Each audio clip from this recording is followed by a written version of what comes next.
वासुदेव अरे पोळ्याचे धंदे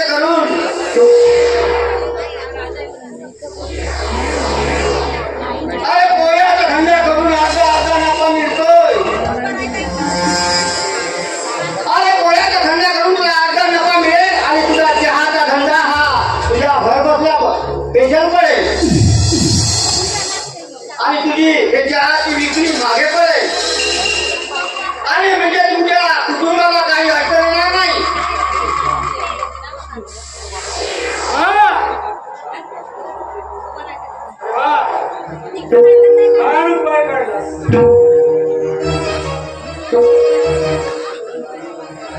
पोह्याचा धंदा अगदी सोपा आहे रे कारण 2 पाणी धान घ्यायचे 1 पाणी पोहे द्यायचे अगदी सोपा धंदा आहे बाबू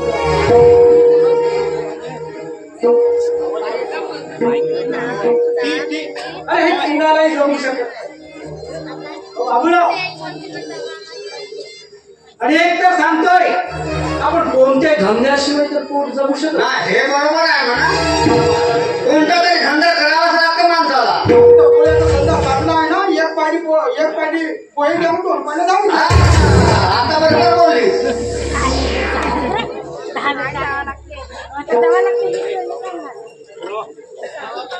बाबूराव अरे आम्ही तुझ्याकडे धान्य देतोय तू पोहे काढून आणायचे आणि शकुंतला पोहे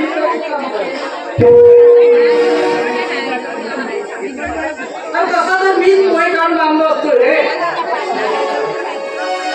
पण माझ्याकडे गडचिरोलीच्या रुग्णालयाजवळ माझा चहाचा दुकान आहे ना आपली कप आपली आहे ना त्याच्यामुळे मला वेळच मिळत काही हरकत नाही वासुदेव अरे वासुदेव आता काही मनात विचार करू नको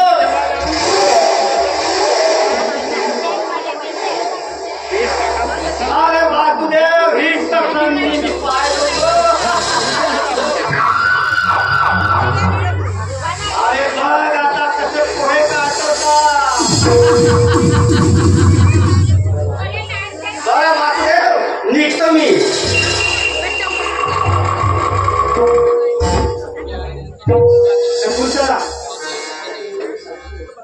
शकुंतला आपली मुलं तर शाळेत गेली असतीलच मला जेवण वाट कारण इथून गेल्यानंतर भटजीला दवाखान्यासमोरचं आपलं चहाचं दुकान चालू करायचं आहे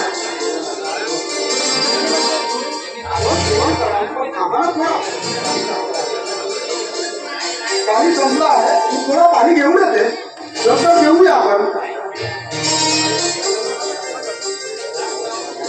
बरं पाणी घेऊन येते घेऊन येतो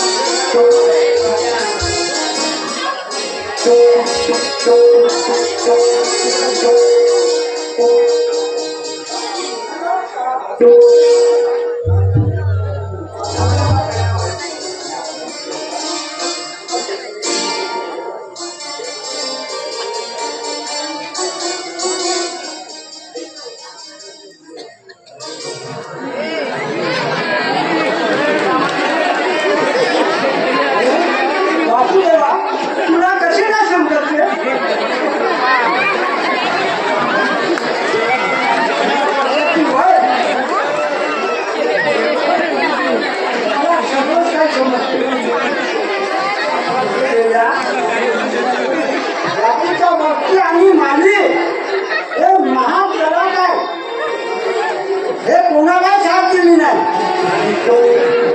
आणि कोणाचे सुद्धा बरे केले नाही त्या लोकांना कधी विश्वास ठेवू नका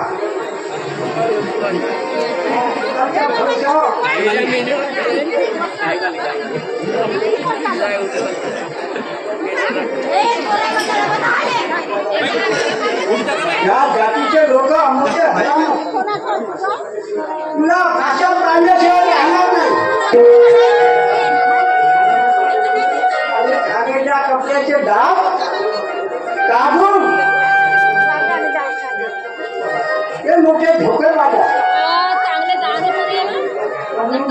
म्हणतो आपली चटणी भाकर कामाची, पण ते लोकांची श्रीमंती कामाची नाही.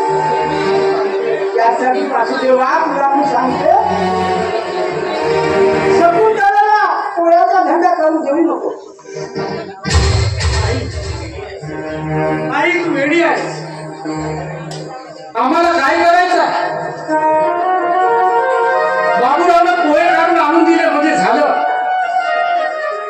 त्याला आपल्या साथीला घेऊन थोडं फिरायचं. अगं आई,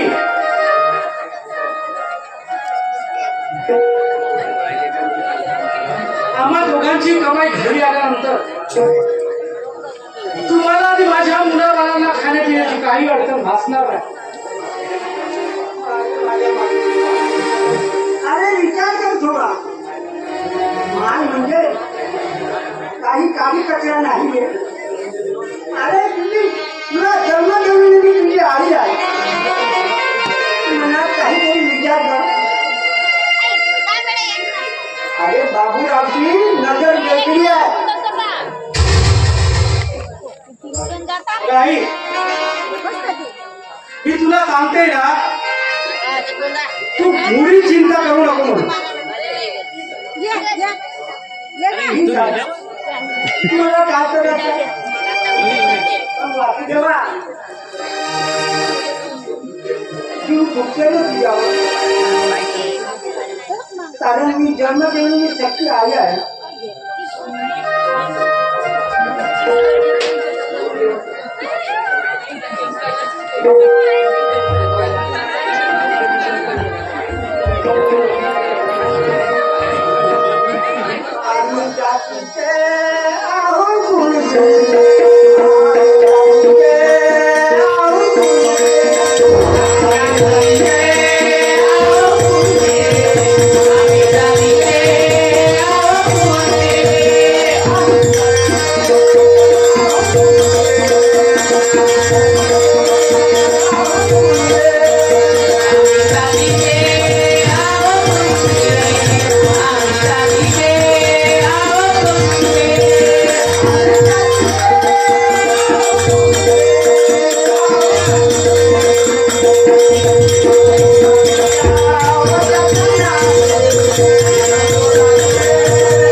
तू स्वतःच्या घरी घाल वर खा आणि सुखाने राहा. आई, तर तुला एवढ्या म्हातारपणामध्ये एवढे विचार करायला पाहिजे.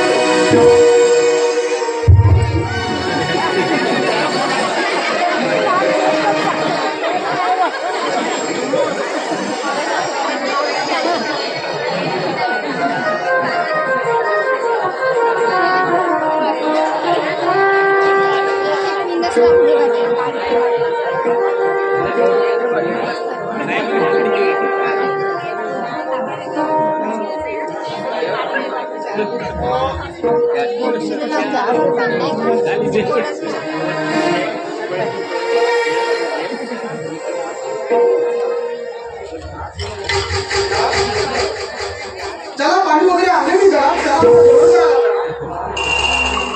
चला ना जेवण वाटते मी जेवण करतो. शकुंतला, तर पाण्याला गेली होतीस ना, मग इतका उशीर का झाला हे मला म्हणायचं आहे. तर सांगतोय 10 ते 11चा टाइम झालाय. एक तर मला लवकर चक्कीवर जायचं. मुलं वगैरे शाळेत गेली आहेत का? त्यांच्यासाठी जेवण ठेवशील बरं. एवढा मी खाऊन टाकतो. विचार मला जेवण दे लवकर. काही माणसाने जाण कसे असतात बा. पाण्याला घे आता बोरी गर्दी राहते का राही उशीर नाही लागे का करत होती. एवढा टाईम काहून लागला त्याच्यासाठी मी घरात राहतो का.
अरे कायला अरे त्याची काय जोरदार मजा आहे.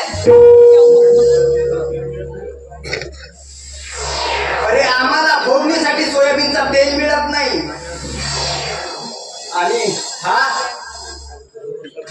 आणि याला दररोज तुपाची साय मिळते. अरे हा बाबूराव म्हणजे बाबूरावच आहे. अरे म्हणून या सगळे गावात त्याचं नाव आहे. अरे कसं काय नाही राहिलं नाव. हातपाय घेऊन पुण्याच्या नगरावर राहणारी माणसाच आणि त्याची काय मजाच मजा. अरे मित्रांनो, अरे अगोदरच त्या शकुंतला माझा प्रेम होत आहे आणि आता या पोयाच्या धंद्यामुळे अरे आता चांगला प्रेम टिकून राहील. अरे तिला पोयाची धंद्याची लाईन लावून देणार मी. अरे त्या शकुंतलेला पोहे आणून देईन म्हणजे शकुंतला माझ्या हातात राहील. सपट सपट बाबूराव, त्याला म्हणतात प्रेम. प्रेम असंच केलं पाहिजे.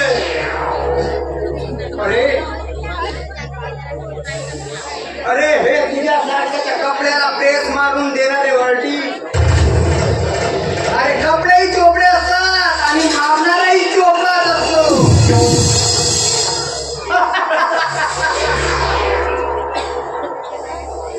बरं मित्रांनो, अरे मला वेळ होत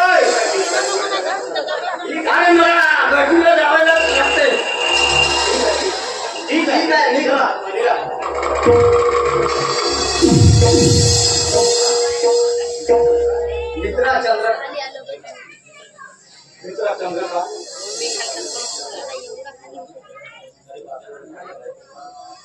अरे धाब्यावरती आपल्या बायको पोरांना पोषण असं वाटते का तुला? त्या दृष्टीनं पाहावं तर अरे स्वतंत्रला 2 वेळाची माय आहे. अरे त्या वरती सुद्धा कशी फसली. अरे तू मूर्ख आहेस. अरे ती शकुंतला आहेच कशी प्रेमा. म्हणून त्या वासुदेवला खुश लावू, म्हणून त्या बाबूरावला आपल्या प्रेमाच्या जाळ्यात फसवलं. अरे त्या बाबूराव त्याचं काहीच खरं होणार नाही. अरे जाऊ दे मित्रा. अरे जगू दे, तसाच जगू दे, प्रेम करू दे, राहत करू दे. आम्हाला काय घेणं घेणं त्या